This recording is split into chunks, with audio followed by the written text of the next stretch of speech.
жалпы орта білім беретін мектебінің 2А сынып оқушысы Бегімқұл Айзат. Абай атамыздың бірінші қара сөзі: бұл жасқа келгенше жақсы өткіздік пе, жаман өткіздік пе, әйтеуір бірталай өмірімізді өткіздік.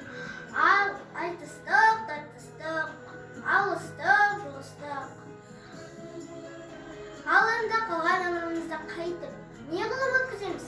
Соны таба алмай өзімде қайранмын. Ел бағушы жоқ, елге бағым жоқ. Бағусыз дертке ұшырайын деген кісі бақпаса, не албыртқан, көңілі баса алмаған жастар баған демесе, бізді Құдай сақтасын. Мал бағу жоқ. Балалар өздеріне керегінше өздері бағар. Енді қартайғанда ұры, залон, жемшектердің азығын бақып беремін деп, қалған азғана өмірімді қорқылар жайым жоқ.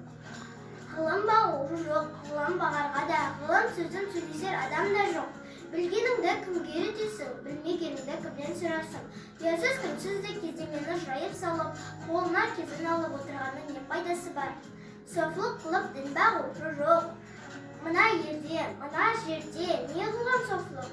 Ақыры ойладым, осы ойыма келген нәрселерді ақ қағазға жаза берейін. Ақ қағазбен қара сияны ермек қылайын.